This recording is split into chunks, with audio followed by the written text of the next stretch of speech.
ঠান্ডা লাগে, গলাটা খুব খারাপ হয়ে গেছে। এখানে আমি মিষ্টি কুমড়োর ডাঁটা নিয়ে নিয়েছি। দেখুন কীভাবে কুমড়ো ডাঁটার আঁশ ছাড়াতে হয়, ঠিক এরকমভাবে কুমড়ো ডাঁটার আঁশ ছাড়িয়ে নেবে। তারপর এখানে সামান্য পরিমাণের সরষা আর 2টা কাঁচা লঙ্কা নিয়েছি। ডাঁটা কেটে নিয়ে ভালোভাবে ধুয়ে পরিষ্কার করে নিতে হবে, কারণ আজকাল বাতাসে অনেক ধুলাবালি থাকে, তাই ভালোভাবে পরিষ্কার করে নিতে হবে। তারপর এখানে আলু, বেগুন পরিমাণ মতো নিয়ে নিয়েছি। কড়াইয়ে তেল গরম হয়ে গেলে ওর মধ্যে ডালের বড়ি লাল লাল করে ভেজে নিতে হবে। বড়ি ভাজা হয়ে গেলে তুলে নিয়ে ওর মধ্যে পেঁয়াজ, সামান্য পরিমাণ পেঁয়াজ কুচি দিয়ে পেঁয়াজ সামান্য নাড়াচাড়া করে ওর মধ্যে আলু দিয়ে দিতে হবে।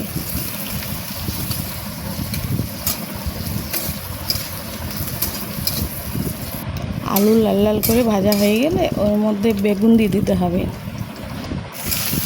বেগুনও সামান্য পরিমাণে নাড়াচাড়া করে খুব একটা বেশি ভাজার দরকার নেই, হালকা করে ভাজলেই হয়ে যাবে। তারপরে ওর মধ্যে মিষ্টি কুমড়োর ডাঁটা দিয়ে দিতে হবে। ডাঁটা দিয়ে সামান্য নাড়াচাড়া করে স্বাদ মতো নুন এবং পরিমাণ মতো হলুদ দিয়ে বেশ ভালোভাবে নাড়াচাড়া করে আসতে হবে। সবজি মজে এলে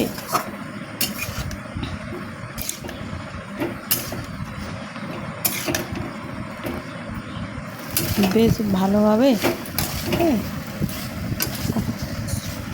কষিয়ে কষানো হয়ে গেলে ওর মধ্যে জল দিয়ে দিতে হবে, যতক্ষণ না ডাঁটা আলু সিদ্ধ হয়ে যায়।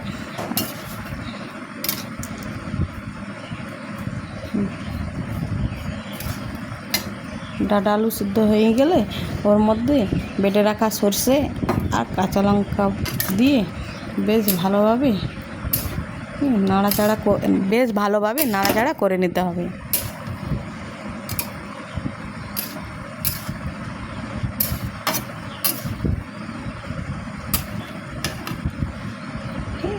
তারপরে ভেজে রাখা ডালের বড়ি দিয়ে ভালোভাবে নাড়াচাড়া করে রাখিয়ে নিতে হবে। একবার এভাবে বাড়িতে বানিয়ে খেয়ে দেখবেন, তারপরে কমেন্ট করে আমাকে জানাবেন। এই মিষ্টি কুমড়ো ডাঁটার এইভাবে চচ্চড়ি বানিয়ে গরম গরম ভাতের সাথে খেতে খুব ভালো লাগে। তাই ভিডিওটা ভালো লাগলে অবশ্যই লাইক করবেন, কমেন্ট করবেন এবং সাবস্ক্রাইব করবেন। ভালো থাকবেন এবং সুস্থ থাকবেন।